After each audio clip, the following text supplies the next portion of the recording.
بسم اللہ الرحمن الرحیم اللہم صلی وسلم وبارک علی سیدنا مولانا محمد وآلہ وصحبہ اجمعین، اما بعد۔ باب الشروط التي لا تحل فی النکاح۔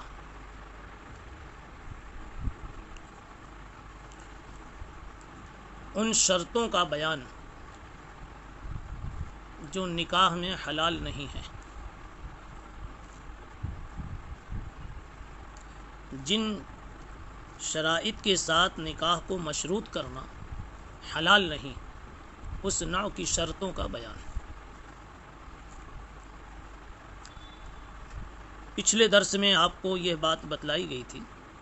کہ شرطیں تین قسم کی ہیں۔ قسم اول وہ شرطیں جو قرآن و حدیث سے ثابت تھے، مثلا عورت شرط لگائے امساک بالمعروف یا تصریح بالاحسان کی کہ مجھ کو اپنے نکاح میں رکھنا، تو جب تک رکھنا اچھی طرح رکھنا، عزت کے ساتھ رکھنا، اور جب کبھی چھوڑنے کی مفارقت کی نوبت آ جائے تو عزت کے ساتھ چھوڑنا۔ ایسی شرط یہ قسم اول بتلائی تھی اور اس میں کوئی حرج نہیں ہے، یہ شرط معتبر ہے۔ نمبر دو، جو قرآن و سنت کے مزاج کے بالکل خلاف ہو اور نکاح کے منشا اور مزاج اور مقتضیات کے خلاف ہو، مثلا جس عورت سے آپ شادی کرنا چاہتے ہیں وہ اس قسم کی کوئی شرط لگائے کہ تم اپنی بیویوں میں سے فلاں بیوی کو چھوڑو، یا ایک بیوی جو پہلے سے ہے اس کو پہلے طلاق دو، اس قسم کی وہ بات کرے، ایسی اس کی شرط معتبر نہیں ہوگی۔ نمبر تین، ایسی کوئی شرط لگانا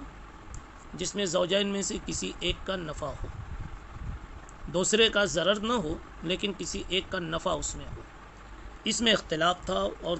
اس سے پہلے اس کو بتایا جا چکا۔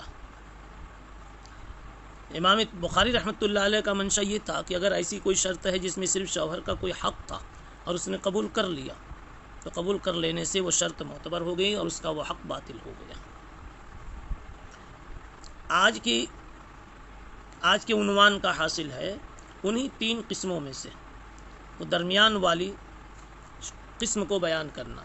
کہ جو شرطیں نکاح کے مزاج اور نکاح کے مقتضیات سے بالکل الگ تھلگ ہیں، ایسی شرطوں کا لگانا درست نہیں ہے۔ چنانچہ اسی کے لیے فرماتے ہیں الشروط التی لا تحل فی النکاح، وہ شرطیں جن کو لگانا نکاح میں جائز نہیں ہے۔ وقال ابن مسعود لا تشترط المرأة طلاق اختها، اخت سے مراد یہاں سوکن ہے، اس لیے کہ اخت کا معنی یہاں بہن کے معنی میں صحیح نہ ہوگا۔ شرط نہیں لگائے گی کوئی عورت اپنی سوکن کے طلاق کی، یعنی ایک آدمی کے پاس، ایک مرد کے پاس ایک یا دو تین پہلے سے رشتے موجود ہیں، یعنی بیوی موجود ہے، اب ایک اور اس پر اضافہ کرنا چاہتا ہے کہ یہ نئی والی یہ شرط لگائے کہ اپنی بیویوں میں سے ایک فلاں کو تم نکال دو، یا یہ کہہ دے کہ میری فلاں سوکن کو نکال دو جو سوکن میری بن جائے گی، تو اس طرح سے وہ شرط لگانا یہ درست نہیں ہے۔ لا تشترط، ابن مسعود رضی اللہ عنہ نے فرمایا لا تشترط المرأة طلاق اختها۔ اب اسی بات کو امام بخاری رحمۃ اللہ علیہ حدیث مرفوع سے بھی ثابت فرماتے ہیں۔ وقال ابن مسعود لا تشترط المرأة طلاق اختها وبه قال حدثنا عبید اللہ بن موسیٰ عن زکریا وابن ابی زائدہ عن سعد بن ابراہیم عن ابی سلمہ عن ابی ہریرہ عن النبی صلی اللہ علیہ وسلم قال لا يحل لامرأة تسأل طلاق اختها لتستفرغ صحفتها فإنما لها ما قدر لها۔ نبی پاک صلی اللہ علیہ وسلم نے ارشاد فرمایا کسی انسان کے لیے، کسی خاتون کے لیے حلال نہیں ہے کہ وہ اپنی بہن کے طلاق کا سوال کرے، تقاضا کرے۔ میں نے کہا یہاں اخت بول کر کے سوکن مراد ہے، اس لیے کہ ایک بہن نکاح میں ہے تو دوسری بہن تو اس نکاح میں آ سکتی نہیں، اس لیے یہاں بہن، اخت کا لفظ بہن کے لیے استعمال نہیں ہے، سوکن کے لیے استعمال ہے۔ فرمایا حضور پاک صلی اللہ علیہ وسلم نے کسی عورت کو اپنے خاوند سے، اپنے شوہر سے یہ کہنا ٹھیک نہیں ہے کہ اس کی سوکن کو طلاق دے دے تاکہ اس کے حصہ کا پیالہ بھی یہ خود ہی اڈیل لے، لتستفرغ صحفتہا، تاکہ اس کے حصے کا پیالہ بھی یہ خود ہی استعمال کر لے اور اپنے اندر میں اڈیل لے۔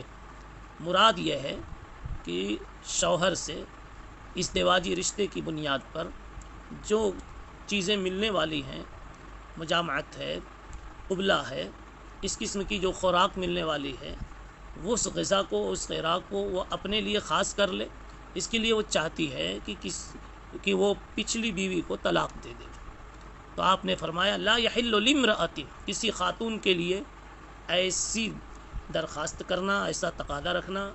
یہ حلال نہیں ہے۔ فإنما لها ما قدر لها، اس کی تقدیر میں جو کچھ لکھا ہے وہ اس کو مل کر رہے گا۔ بہرحال مصنف علام امام بخاری رحمۃ اللہ علیہ اس سے یہی ثابت کرنا چاہتے ہیں کہ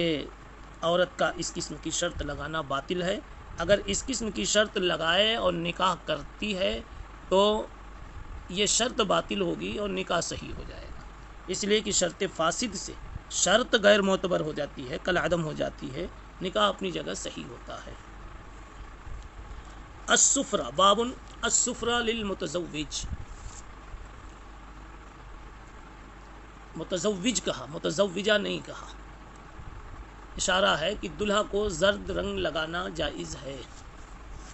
دلہا کو، اور متزوج کا لفظ بتا رہا ہے کہ شادی اور تزوج کے موقع پر اس کو زرد رنگ کے استعمال کی اجازت ہے۔ وَرَوَاهُ عبد الرحمن بن عوف عن النبی صلی اللہ علیہ وسلم، اس مسئلے میں عبد الرحمن ابن عوف رضی اللہ عنہ کا قصہ مشہور ہے جس کو انہوں نے بیان کیا۔ اس باب سے جو مقصد ہے صرف اتنا ہے کہ شادی کے موقع پر اظہار خوشی و مسرت کے لیے زرد رنگ کا استعمال مردوں کے لیے بھی جائز ہے، عورتوں کے لیے تو جائز ہی ہے، مرد کے لیے بھی جائز ہے۔ بہی قال حدثنا عبد الله بن يوسف قال اخبرنا مالك عن حميد الطويل عن انس بن مالك رضي الله عنه ان عبد الرحمن بن عوف جاء الى رسول الله صلى الله عليه وسلم وبه اثر صفرة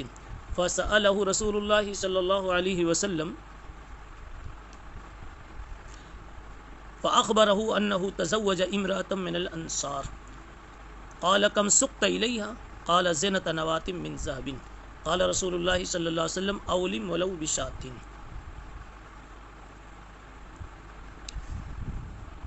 عبد الرحمن ابن عوف آئے حضور پاک صلی اللہ علیہ وسلم کی خدمت میں، ان پر زردی کا نشان تھا،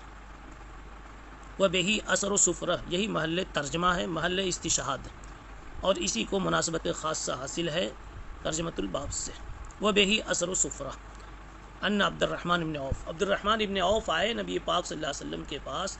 اور ان پر زردی کا نشان لگا ہوا تھا۔ آپ نے اس کی وجہ پوچھی، پوچھنے کی وجہ بھی یہی ہوئی کہ عام حالات میں لوگ زردی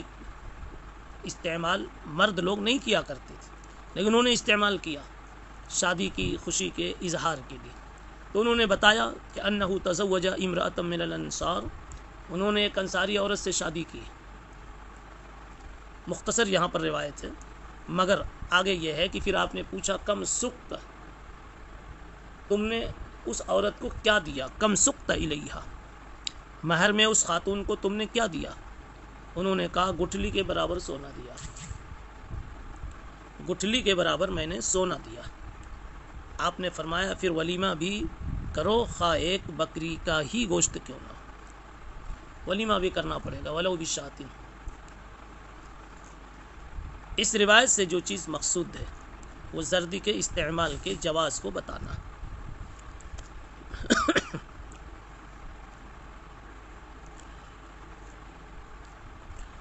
دوسرا باب ہے باب بہ قال حدثنا مسدد قال حدثنا یحیی عن حمید عن انس قال اولم النبی صلی اللہ علیہ وسلم بزینب فاوسع المسلمین خبزا فخرج كما يصنع اذا تزوج فاتى حجر امهات المؤمنین يدعو ويدعون ثم انصرف فرأى رجلين فرجا لا ادري